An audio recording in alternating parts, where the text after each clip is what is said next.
More with our real estate success. Targeting sellers. Attracting potential sellers through your Facebook and Instagram content requires a different technique than catching the attention of buyers. You need to deliver value that will draw sellers in and encourage them to identify themselves to you. In this section, I talk about ways to appeal to buyers who find you on these social media platforms. Delivering value to draw sellers in, posting content on your business page about the state of the market and trends can create engagement, dialogue, and interest. One of the best strategies in guiding the education of the seller who needs or wants to move up in either size of home or to a better location using the rare moment in time strategy. In most markets, people are at that rare moment in time. The equity positions for a seller has been restored in the last few years. These equity positions now allow a seller to consider a home upgrade. Because of price appreciation, they are no longer underwater in equity or now have better equity to use upgrade to a larger home. The choke point is that a large percentage of homeowners have very low interest rates on their mortgages. This makes trading up more challenging. They have equity, but they're clinging to their current rate. That's less than 4%. That's one reason new construction is such a good option for rate-shocked consumers. Turn to chapter 21. Getting seller prospects to raise their hand. Using a geographic strategy with sellers is also effective.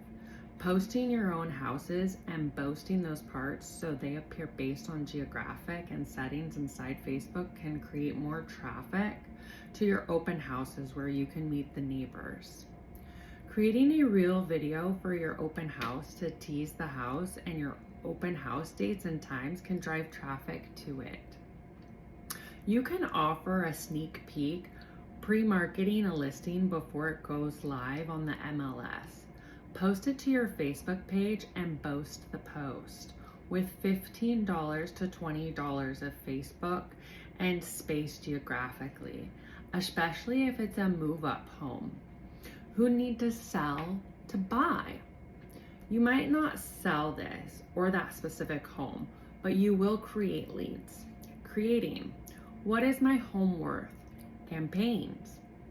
One of the more popular ways to create leads with sellers is to give them access to valuation service. You create an online landing page featuring a nice home image on it with a sign-in field for their address and other information. You will need a service relationship with an online valuation service like HomeBot, www.homebot.com, or CloudCMA, www.cloudcma.com. These services connect to your site, and when the prospective seller inputs their address, they have enough data on the home to send them a simple home value. I also recommend requiring the phone number and email address of prospective sellers so you can follow up with a more comprehensive market evaluation for them if required. Most valuation services give a basic range number based on the analysis of the marketplace and tax records. If people abandon the inquiry after they put their address in because they don't want to give out their phone number or email, you still have the address and can research them using Cole Realty Research, www.colerealtyresearch.com. This company has phone numbers for about half of the people in most marketplaces. By address, you can also secure some emails as well. Using the secret weapon of Facebook lists, one of the least used but most important features of Facebook is the friend list function. You can create friend lists of people and categorize them so it's easier to follow their posts. Use the smart list suggestions in Facebook to separate some of your lists. These smart lists break your content list down by city or high school. For example, smart lists are helpful, but setting up your own list is even better. As you build the number of friends you have on Facebook for your personal page, creating friend lists allows you to see more easily what your most important clients, past clients, and prospectives are posting on Facebook. Once you put them in a list, you can filter your feed to display just that list, meaning you don't have to wade through your whole newsfeed from the day. You just go to your friend list tab and see recent posts from your key people. Creating your list categories. Set up specific categories or specific watch lists around the type of business you would to do. I recommend setting up buyer watch list, and seller watch list.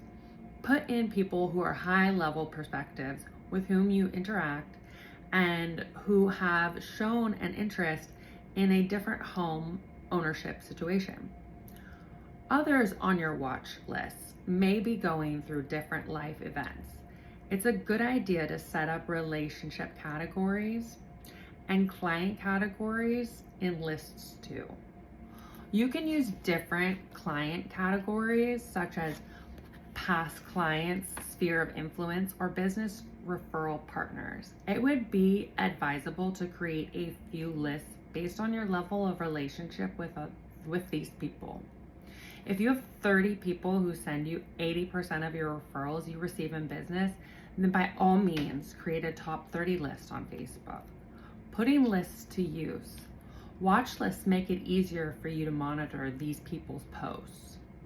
They still remain in your news feed, but they also appear in the list area on the left-hand side of your Facebook page. All you have to do is click your watch list, and the recent posts of all the people on that list appear on your screen. You might also create move-up buyers or downsize sellers lists. Lists let you monitor a smaller, more organized set of posts each day, which is much faster than scrolling through your whole news feed to see what people you deem to be viable prospects have posted today. You can also choose to send your posts directly to people on these lists, rather than to all your friends. For example, you can create a post that will appear in the news feeds of just those on your buyer list. Maybe you read a great newspaper article about raising interest rates and why people should buy now. You can post the article, but target it to your buyer watch group. This way, you're sending information of value to the group that is most likely to use it. Using lists helps you avoid over-posting business messages on your Facebook page. You can post business messages more frequently to your lists because you know they are already interested in what you're posting. So it doesn't seem self-serving and self-promoting. Ooh, looks like we're getting to the next chapter. So we're gonna take a little break ski. And I hope you enjoyed the end of chapter 5 with success in real estate.